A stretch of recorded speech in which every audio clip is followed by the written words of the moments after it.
Imagine sitting in a room full of people you love, perhaps in the very house you spent years building. Suddenly, from deep within, you hear a quiet, persistent whisper, "I want to go home." It carries a specific kind of exhaustion. For years, you have faithfully performed the roles handed to you: the fixer who mends every broken situation, the peacemaker keeping the family intact, or the scapegoat carrying the weight of everyone else's unlived lives. This profound detachment marks a transition rather than a crisis. While it can mimic the symptoms of a breakdown, this quiet, bone-level refusal suggests your soul is finally reading the fine print of your social contracts for the first time. You are experiencing the oldest kind of readiness there is, the state of a traveler who has already packed their bags and is simply waiting for the door to open. You have finally seen through the mechanics of the game. To understand why this homesickness is hitting you now, we have to look to the life of a man from rural Kentucky who baffled the greatest minds of the 20th century. He possessed only an 8th grade education. By logic, the vast, intricate cosmology he produced should have been impossible for someone with such limited formal schooling. This was Edgar Cayce, known as the sleeping prophet. He would lie down, close his eyes, and enter a deep trance, speaking with a clarity that completely bypassed normal human knowledge. Over his lifetime, he left behind 14,000 recorded readings. These documents mapped out a history of the human soul by tapping into what he called cosmic memory, a record of our origin from a time before we were bound by flesh. Cayce's readings offer a perspective that reverses our standard view of identity. We are spiritual beings temporarily inhabiting a physical form, caught in a system we helped create but have since forgotten. Cayce's records show that our story begins long before the Earth existed. Souls were projected into being through vast waves of emanation. We emerged as fragments of pure light and intention, completely free of gravity, time, and physical form. Yet in a realm of pure spirit, everything is instantaneous. To truly understand ourselves as creators, we needed contrast.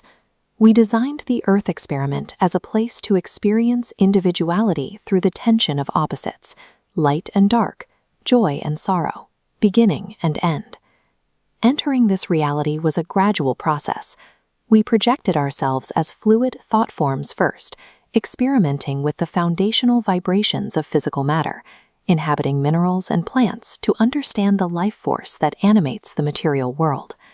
In this context, your presence on Earth began as a voluntary mission. We were not cast out of a paradise, but rather stepped into a theater we built ourselves to master the physical world by experiencing it from the inside out. The turning point came during ancient epochs like Lemuria and Atlantis. We moved from using matter as a tool to becoming entangled in it, shifting our focus from the joy of creation to the desire for material dominance. This obsession caused our very identity to shift.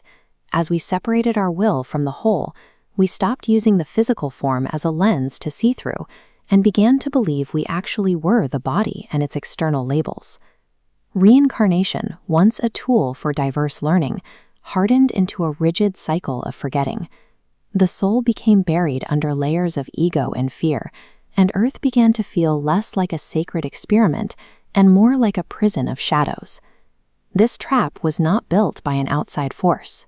It was constructed through our own gradual loss of focus and our eventual acceptance of the ultimate illusion that this physical world is the only reality there is.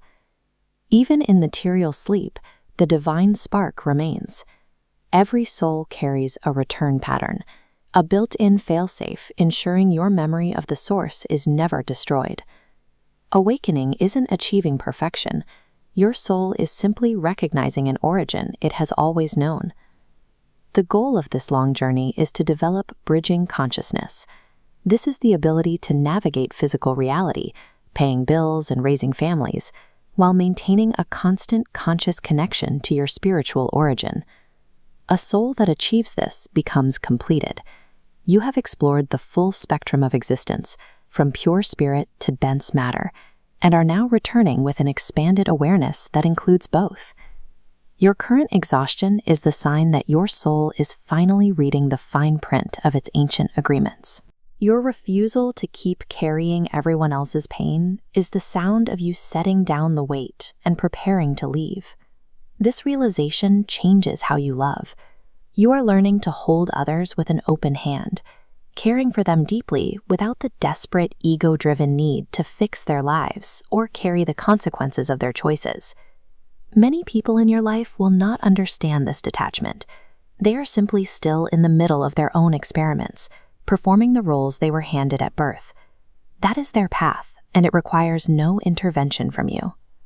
The homesickness you feel isn't a tragedy. It is the realization that you have finished the material game. You have used the world without belonging to it, and you are finally ready to return home.